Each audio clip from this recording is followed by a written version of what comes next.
Hello, Miami. This is 305 Sports Now, your home podcast and channel for all things Miami sports related. I am Will, and it's officially over. It feels like week one, man. I mean, it just feels like yesterday we were talking about Miami's battle up against Miami of Ohio. All right, but now we're done, right? The season's over. We're waiting what's going to happen with the bowl, and the Miami Hurricanes have won, and they end on a high note as they crush Boston College on the road 45-20 to cap, the very up and down 2023 season for the Miami Hurricanes. Now, in a farewell game, Tyler Van Dyke basically threw for 290 yards, okay, as well, 2 touchdowns, and the most important stat was no interceptions.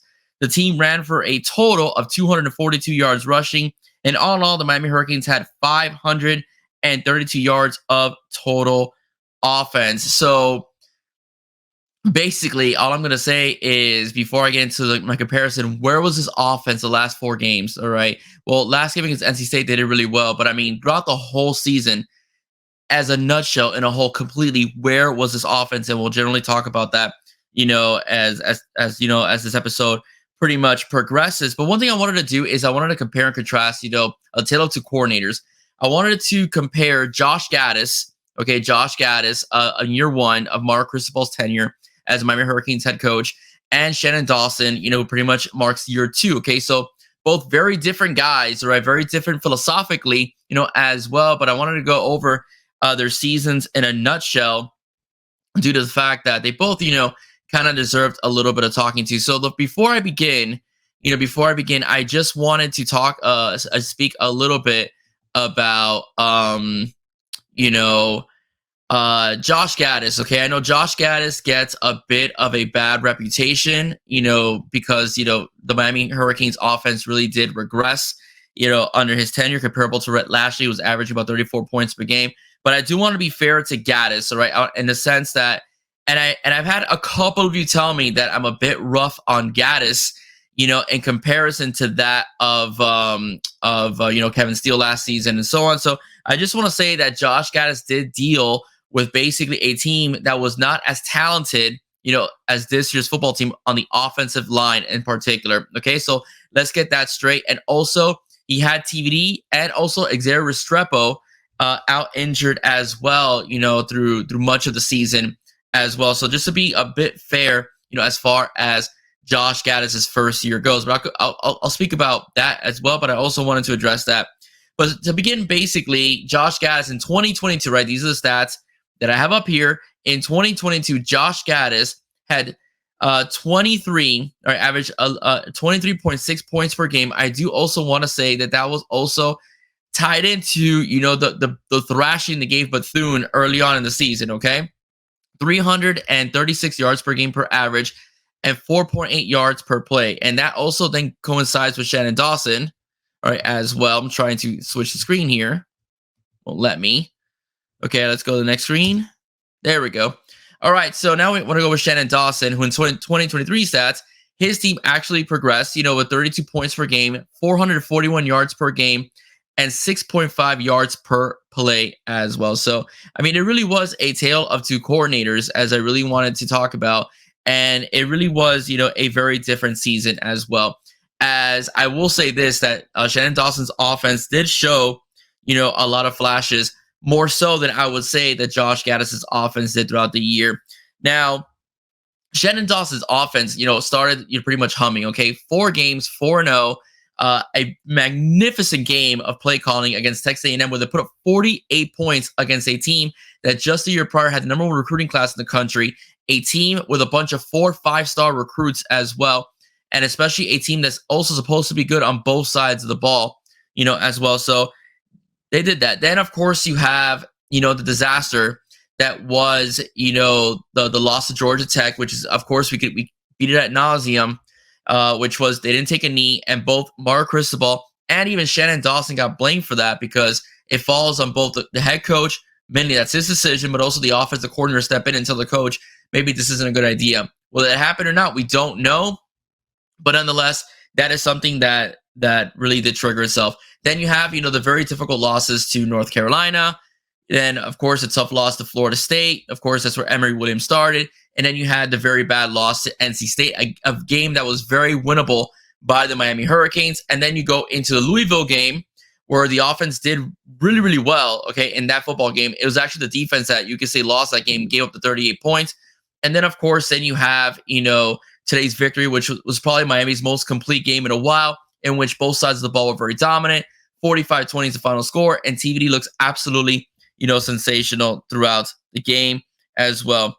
Okay, so it's a very interesting take that I'm going to have, and it's also I do want to say one thing once again is where was this offense?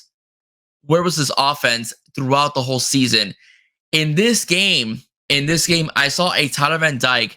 Again, also, it might be a dress rehearsal for him, and he wanted to put on tape for more teams because I do believe that after the season's over, I think he should play. I personally think he should play in the bowl game. I think he should play in the bowl game because if he does well in the bowl game, that's more tape he could use, to probably get into a better Power 5 team, for next season. If he does decide to go for the transfer portal, I do think he will go to the transfer portal. I do think that TVD needs a fresh start, and I think both Miami and TVD need a fresh start from each other, all right, as well. Thank you, Tyler. But I do think what's best for Tyler possibly is going into the transfer portal, even if, he balls out in the bowl game, which he did ball out here against Boston College. I don't want to speak for him, right, but I just think, and I know a lot of you side with me on this, a lot of content creators are also siding with me on this. They all agree that it's probably best if Tyler Van Dyke looks, to play elsewhere, somewhere else next season. Okay, so let's get that, right out of the bag, as we progress through all of this. Also, another thing I wanted to talk about, as well, is the fact that, the controversy behind, who was actually calling a lot of the games, whether it was actually Mario Cristobal or whether it was Shannon Dawson. The bottom line is, I don't really have an opinion on that, because I don't know, and I don't want to speculate, because today it looked like what we looked at with Shannon Dawson was supposed to be. Chugging all over the field, multiple receivers touched the football, the running backs were involved, they got the tight ends involved as well. We saw Riley Williams and Elijah Rowe catch some footballs. They ran differently. It wasn't just up the gut. They actually tried, going to the sides every so often as well, bouncing on outside and making the use of their speed and power and running back position, showing off the athleticism of their offensive linemen as well. Okay, so let's get that all out of the bag as well. So I don't know who was doing what, throughout this time span. I do think that TVD struggles. The interceptions may have regressed the playbook a bit, and that's why it seemed like a more ground and pound versus an air raid offense, that Shannon Dawson runs. And Shannon Dawson saying, regarding Mike Leach, well, he worked for himself, didn't help, the whole idea of Mario controlling the offense. Bottom line is today, if the offense, I think Shannon Dawson's coming back for another year. I'm more concerned about Lance Guidry leaving, but the bottom line is if Shannon Dawson comes back, I would like to see him have his own quarterback, and I'd like to see year 2 of this offense. The offense, although the record is 7-5, was better. Receiver play was better this year as well. Line play was better this year as well.